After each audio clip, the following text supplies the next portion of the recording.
préparez-vous donc en France. Dans les prochaines vacances qui arrivent, là, les climats vont drastiquement changer. J'espère que vous entendez maintenant.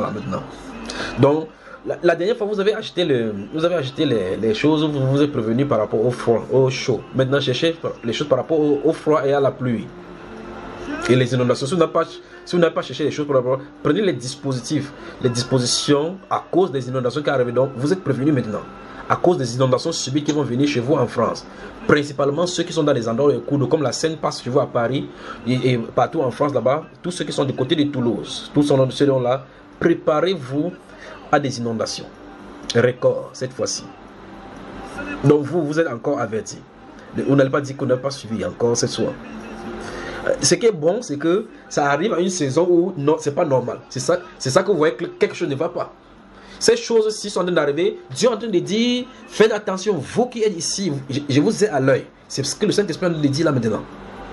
Donc prenez les dispositions maintenant. Quitte pour ce temps, si vous n'avez pas vous appelez des chaussures avec, vous savez les styles de chaussures comme les chaussures militaires qui sont en plastique.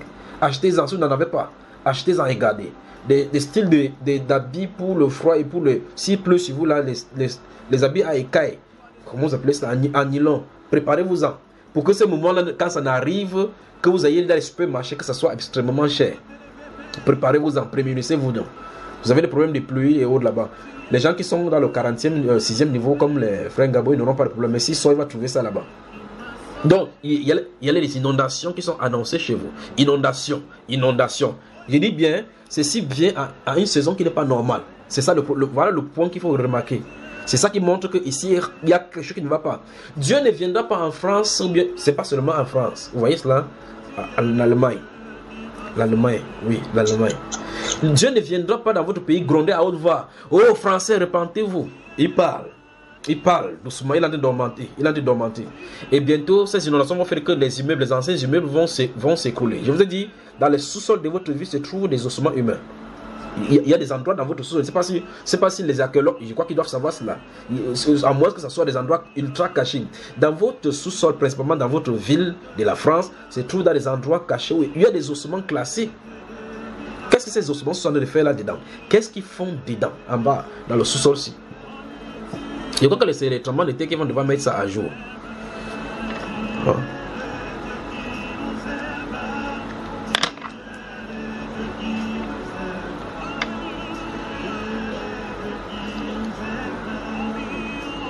Donc vous êtes avertis, vous qui êtes en France, les inondations arrivent vers vous. La Bible déclare que le Seigneur fait fondre, la Bible déclare que les orientations des différentes saisons là varient selon son dessein à lui. Donc, mais je veux que vous qui êtes les saints, ont mis la montée. Je voulais parler tout à l'heure de la montée des... ça c'est après Macron qui sont de regarder ceci, mais comme c'est un peu lointain, je voulais vous prendre ce qui est proche là pour vous dire, il y en a plein ici devant de moi qui s'affiche là. La Bible déclare que dans ce livre de Job que il fait varier les saisons selon son programme à lui. Donc quand les gens vont commencer à parler que c'est le typhon qui a fondu dans la messe ici, donner le nom féminin là-bas, que c'est ce qui... En 34 ans, non, j'ai jamais vu ça.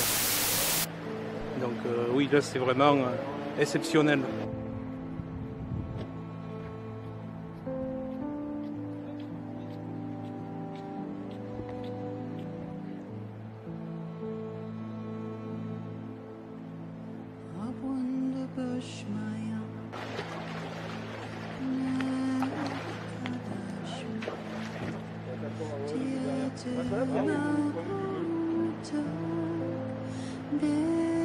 J'habite juste là de l'autre côté et on a été obligé de sortir avec les enfants en bateau avec les pompiers.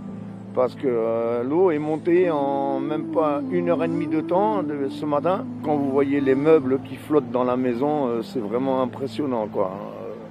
Surtout quand il y a des enfants encore avec nous, c'est terrible, quoi.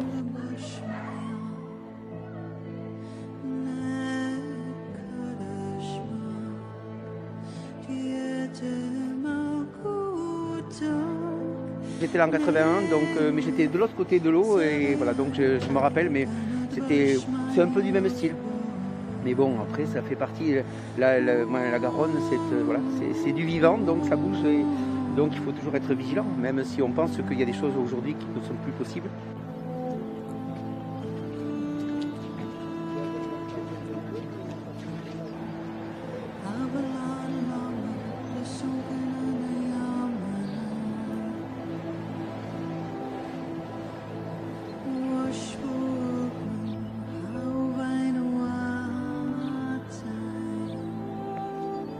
La crue a atteint son niveau maximal, le pic. On arrive sur une période qu'on va appeler période d'étale, c'est-à-dire que l'eau va stagner un moment, annoncée pour une dizaine d'heures environ. Aucun disparu, aucune victime.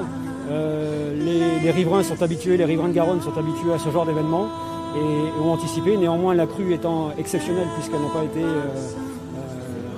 pas été vue depuis 1981, une crue de cette ampleur, les gens ont été surpris et ont besoin d'évacuer leur domicile.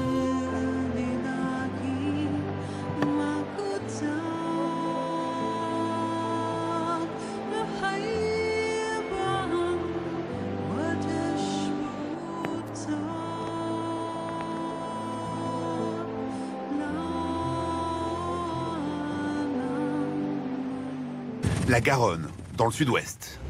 La Seine, même au cœur de la capitale. Ou encore le Rhône, sur la façade est du pays. Nos fleuves débordent. Depuis le début de l'hiver, il est tombé 2 fois plus de pluie sur la France qu'à la même date l'an passé. Problème, les nappes phréatiques sont pleines sur l'ensemble du territoire.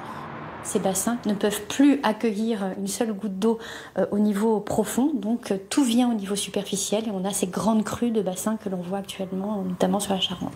La Charente, la voilà, ici, envahissant les rues de Saintes. Ce fleuve prend sa source à seulement 300 mètres d'altitude et les 100 derniers kilomètres de son parcours en Charente-Maritime sont quasiment plats. La frange d'arbres, c'est la rive en fait du fleuve et toute cette partie-là, c'est du prairie. Nous sommes maintenant aux alentours de Cognac. Ce fleuve est bordé essentiellement de champs et pour plusieurs raisons, il risque de rester inondé longtemps.